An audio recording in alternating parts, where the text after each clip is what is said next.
In this part 2 of a formative tutorial, I'm going to show you what it looks like from a student perspective here. I'm using the same Unit 4 pre-assessment that I created in part 1. And I'm going to hit open. And when I hit open, you're going to see that I have the same PDF that I doctored in part 1. And the questions are numbered all the way down from 1 through 8. I did not use every single question in the assessment, rather the ones that I thought were most important. But I will begin taking this assessment. So when I look at the first question, I can select all of the answers that would apply. So I might put A, B, and D. I could go to the second question and select all of the different ones that may also apply. And I'll pick A and B. Okay. Now, I can also, underneath each question, I can type a message. So maybe I can clarify my answer that way. For number 3, it says explain your choices. The other option that you have is to record an audio response. So you might be able to explain as a student why you chose a specific answer if it requires you to do that, because writing might be more difficult for some students, or they may not be able to type as fast or as long a response as you might require. If I go down, I can order these fractions from least to greatest, and I can shuffle these answers as I need to. All right, least being at the top, maybe greatest being at the bottom. And so I can shuffle these answers, and wherever they lie is how they'll be scored. I can go down to question number 5, and this is where I might have to create a diagram to illustrate the solution, and I would hit show your work.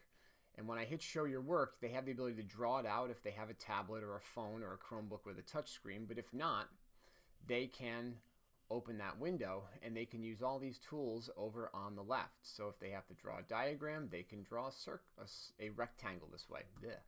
They can divide that rectangle up into certain sections, certain equal parts to create their diagram. They can include text saying, I love math, right? They can explain their answer. If they don't like something, they can erase it. And as well as they can draw. And so with a mouse, it might not look great, so encourage them to type. They can also import a photograph if they would like.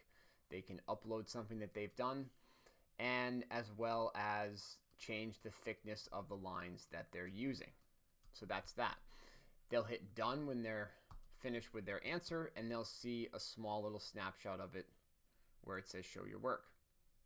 Scrolling down, another question type might be a numeric answer. So I selected this to be a numeric response type. So I would have to compute 5/6 times 10/11. So in here, there is a little equation editor that you will see pop up. And I can put in 50, 66, but that's not in simplest form. So instead I might put 25 30/3. Okay, I can then go to question 7 down here and use the same equation editor and just write 36.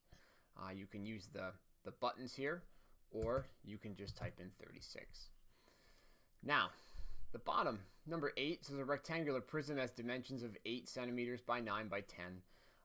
I included a graphing response type. It has nothing to do with what is on question number 8, but the cool part about it is you can graph certain lines, and you can zoom, the kids can zoom in and out here. This is really just an embedded Desmos calculator, and you can type in things like y equals 3x plus 6, and so if you're doing slope intercept, you'll be able to illustrate that line. So I've responded to 7 out of 8 questions. I'll hit submit, and I have unanswered questions, but normally the kids will answer all of them. So once I've submitted this assignment, I can exit it, and it'll show me over here on the right that I have submitted it. So that's the student view of Go Formative.